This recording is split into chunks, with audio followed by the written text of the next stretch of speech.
हमार प्रणाम स्वीकार करी और हेल्थ इंसाइट चैनल में आप लोग के स्वागत बा।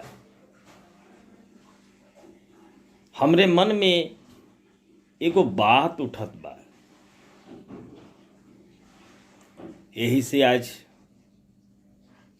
ये प्रश्न जौन भी बा ये हम आप लोग के सामने रखल चाहत बानी। ई जग जाहिर बा कि आज विज्ञान बहुत आगे हो गई, लेकिन सबसे बड़ी चीज़ बा अभी आप लोग के सामने एक बहुत बड़ा संकट के रूप में कोरोना के संकट आई और इस संकट में पूरा विश्व प्रभावित भई। हम आप सब प्रभावित भइनी और सबसे बड़ी चीज कि जे भी यह वायरस के चपेट में आइल ओके 14 दिन खातिर आइसोलेशन किहल गई। अब हम आप लोग से पूछल चाहत बानी कि जौन भी 14 दिन के पद्धति बा, सीमा रेखा बा, ये कौन नया चीज भई? पहले भी अब हम बात करी आपन संस्कृति के, आपन सनातन धर्म के, ऋषि मुनियों के, ब्राह्मणों के, जे पूर्व में ही बहुत कुछ बता के गइल बा, बस ऊपर हमनी के ध्यान नहीं खींचा देत। पहले भी कोई के घर में कोई के मृत्यु हो जात रहे तो 13 दिन के निर्धारित कल गई रहे। आखिर 13 दिन ही काहे निर्धारित कल गई और कोरोना काल में 14 दिन के ही आइसोलेशन काहे निर्धारित भई? ई यक्ष प्रश्न के भांति हमरे मन में बा और यही प्रश्न हमार आप लोग से भी बा। अब बड़ी खुशी हुई कि आप लोग कमेंट बॉक्स में अपन जवाब देव तो हमरो मनोबल बहुत बढ़ी।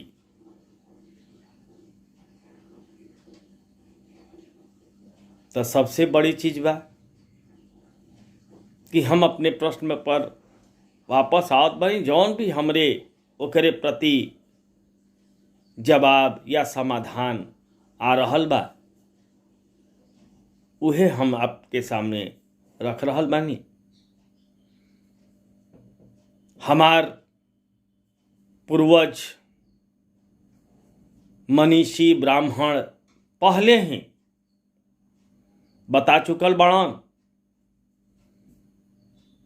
कि यदि कोई के मृत्यु होला,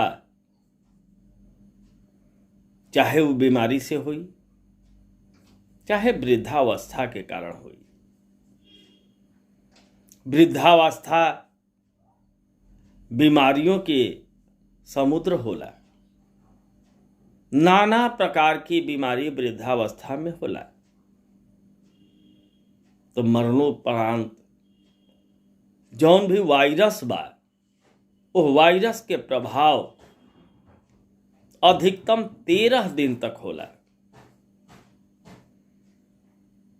यही से 13 दिन के कार्य के बांट दिहल गइल बा। जे अग्नि देला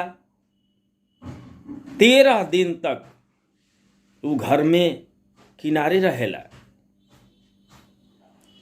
घर के या बाहर के सदस्य उसे करे स्पर्श में ना आवेलन, उसे ना छुआवेलन। का वो अछूत हो गई? नहीं। ओकर सबसे बड़ी कारण यह बा कि यदि वायरस से प्रभावित हो तो वायरस अधिकतम 13 दिन में निष्क्रिय हो जाई और वह व्यक्ति के ऊपर जो भी प्रभाव बा वायरस के वो समाप्त हो जाए। एकर इहे कारण बा। अर्थात हम ये भी कह सकीला कि 13 दिन के आइसोलेशन ओके प्राप्त हो जाला। आज कोरोना में 14 दिन के आइसोलेशन कौन नई बात बा। फिर हमार समाज, हमनी के संस्कृति, हमनी के धर्म, हमनी के शास्त्र एकर बात काहे नहीं मानत, काहे झूठलावत बा। आज मनीषियों और ब्राह्मणों के बतावल बात के झूठा काहे साबित करी जाता, जबकि विज्ञान भी ओके नहीं झूठला पावत। जब घाट पर कोई के शरीर जला के घरे आवल जाला तब परंपरा बा घर से बाहर हाथ पैर धो के स्नान करके ही घर में आवे के बाद। का कारण बा? वह वायरस और मुंह में काली मिर्च काहे लिखल जाला कि कौनो कारण से अगर वायरस हमरे मुंह के अंदर प्रवेश कर गई तो काली मिर्च जौन बा वो वायरस के प्रभावहीन कर देही। तो हमनी के शास्त्र विज्ञान से कहाँ परे बा। आज विज्ञान जौन कहत बा तौन हमनी के मानत बानी जा। आज से हजारों लाखों वर्ष पहले ही हमार शास्त्र सारा चीज बता देले बा, ओके हमनी के काहे नहीं खींचा मानत। हर एक महीना में हमरे घर के स्त्री बहन बेटी जौन भी बा 4 दिन रजस्वला होली। शास्त्र के अनुसार उनके 4 दिन के आइसोलेशन अर्थात रसोई घर में उनके ना जाए के चाहिए, घर के सदस्यों से दूरी बना के रखे के चाहिए। का कारण बा? का शास्त्र उनके ऊपर जबरदस्ती कुछ थोपले बा? नहीं। ओकर कारण यह बा कि चूंकि वह पीरियड में उनके सफाई से रहे के चाहिए, कोनो वायरस के प्रभाव उन पर न पड़ जाए, ऐसे किनारे रहे के चाहिए। उनके द्वारा कौनो तरह के घर के सदस्य के जौन बाड़न वह बीमारी से प्रभावित न हो पाए, यह कुछ कारण बा। हमके लागत बा हमार पूर्वज जौन भी बात पहले बतौले बाड़न वो 100% साइंटिफिक बा। आज साइंस तो सिर्फ एक धुंधला चश्मा पहनावत बा कि हमनी के हई खोज लेनी जा। कौन नया चीज आप लोग खोज ले बानी सरकार? कौन नई बात आप बतावत बानी? आप तो घुमा फिरा के उहे बात बतावत बानी जौन पहले से हमार पूर्वज, हमार ब्राह्मण देवता, ऋषि मुनि, तपस्वी सारा बता चुकल बाड़न। कौनो नया बात बताई तब होके मानी। हमरे चीज आप हमके बता करके हमसे काहे ताली बजवावे पर हमके विवश करत बनी। हमनी के भारतीय संस्कृति, सनातनी शास्त्र, इससे बड़ा कुछ नहीं खे। और वाह, हमरे धर्म के लोग हमरे चीज के कोई ले आके हमरे सामने रख देत बा, हम बड़ा खुश होत बानी कि एगो नया खोज हो गई। आपे लोग बताई ये कैसन खोज, ये कौन खोज? सबसे बड़ चीज बा, हमारा आप लोग से निवेदन बा कि जौन आपन त ह ओकरा के हमनी के अपनावे के जरूरत बा। हमनी के शास्त्र के अनुसार आयुर्वेद हमनी के आपन ह। आयुर्वेद के भंडार हमनी के रसोई घर में बा। बस थोड़ा सा ओकरा अनुसार, शास्त्र के अनुसार ओके हमनी के अपनावे के जरूरत बा। अपने जीवन में, अपने दैनिक चर्या में ओकरा के लावे के जरूरत बा।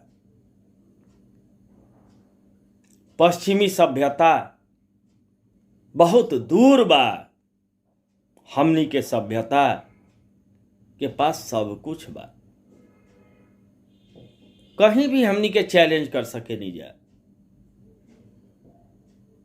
कौनो तरह के समस्या के हमनी के पास समाधान बा।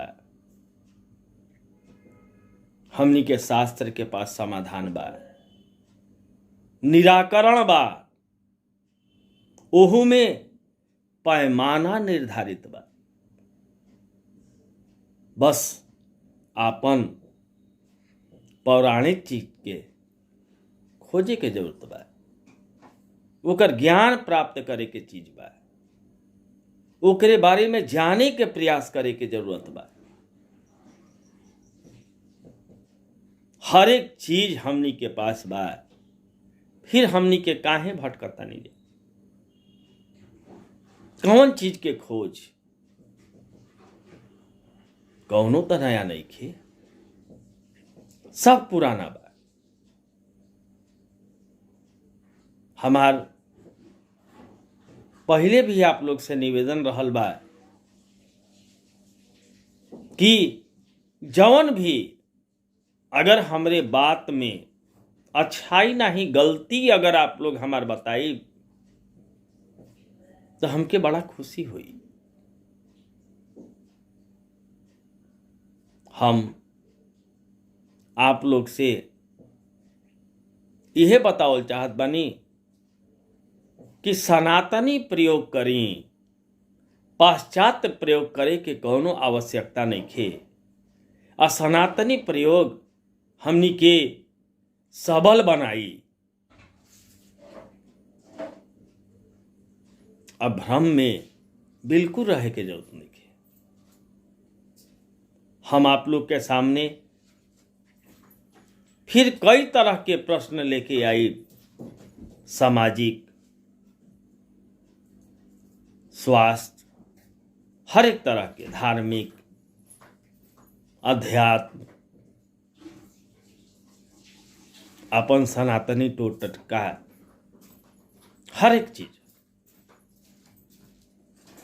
और निवेदन भी करब कि यदि चैनल के सब्सक्राइबर ना कैले होखब, सब्सक्राइब ना कैले होखब, तो आप लोग सब्सक्राइब कर लें, ताकि कौनो कड़ी आपसे छूट न पावे। और आपके साथ साथ आप लोग के प्यार दुलार हमके मिलत रहे। ये कौनो नई चीज तो हमरे नइखे बुझात। यदि कोनो नई चीज बा तो हमार आप लोग से निवेदन बा, बहुत भाई बंधु हमसे भी बड़ा ज्ञानी बाड़न, उ अपन बात हमसे जरूर बतावें। फिर हमार आप लोग से अगले कड़ी में मुलाकात हुई। तब तक हमार प्रणाम स्वीकार कर लीजिए।